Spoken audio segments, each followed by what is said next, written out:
Hey guys, patulong naman, alin ba sa dalawa ang mas masarap para sa inyo? Pansit Kabagan ng Isabela o Pansit Batil Patong ng Tugigaraw?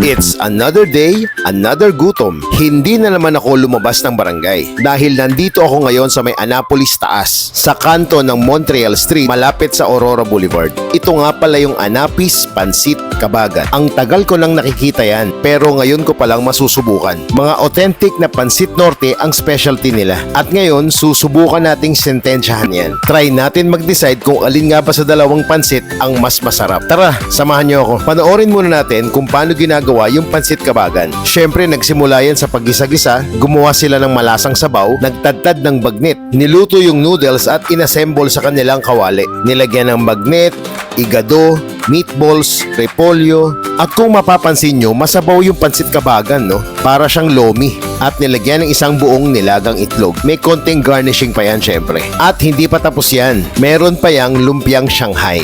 Ang ganda. Overload nga pala yung in-order ko, kaya sobrang daming toppings talaga. Nakakatakam, grabe. Okay, dito naman tayo sa Pansit Batil Patong. Gumawa rin sila ng sabaw at naglagay ng isang itlog para mag-poach. Niluto na rin yung noodles at nagbati ng itlog. Yang binating itlog na yan yung batil. Ihahalo yan sa nakahiwalay na sabaw ng pansit dahil di tulad ng Kabagan, mas tuyo itong pansit na to. At yung pinoach na egg kanina, yun naman yung patong. Tapos lalagyan niya ng timpladong kara beef na may toge. Yan palang guys, ulam na yan eh. Meron din niyang bagnet na may ibang tawag sila, nalimutan ko lang. At meron ding lumpiang Shanghai syempre. Ang sarap lang talagang panoorin pag ginagawa nila eh. At haya na, tapos na ang Pansit Batil Patong. Presentation wise, tabla yung dalawang pansit. Parehong masarap tingnan eh. Pero ang the best way para malaman kung alin sa dalawa ang panalo, kailangan tikman natin pareho yan. Sobrang nakaka-excite yung part na to, promise. Especially for me kasi first time kong makakatikim ng parehong pansit na authentic pa. Wag na natin patagalin to. Tara, tikman na natin. Ang sausawan nga pala niyan, kalamansi, sibuyas, sili at toyo. Simulan natin sa Pansit Batil Patong. Malasado yung yolk. Wow, sarap nito. Medyo makakapal yung noodles at hindi to masabaw. Tamang-tama yung timpla ng alat at linamnam. Mapapasubo ka talaga ng paulit-ulit sa sarap. Yung lumpiang Shanghai, crunchy at maraming laman. Yung bagnet din, malutong at sobrang generous ng portion. Panalo din yung kara beef na may toge na nakahalo dun sa pansit. Hindi ko siya ma-explain guys, pero ang sarap talaga. Tapos hihigop ka pa nung nakaseparate na sabaw. Wow, grabe guys. Sobrang comforting talaga tong Pansit Batil Patong. Parang ito na yata yung paborito ko.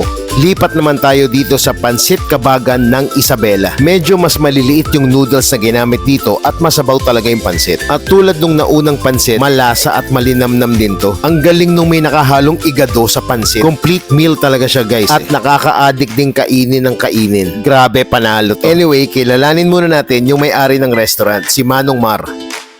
Ako po si Mar Arapi, dito po sa Annapolis, Cubao.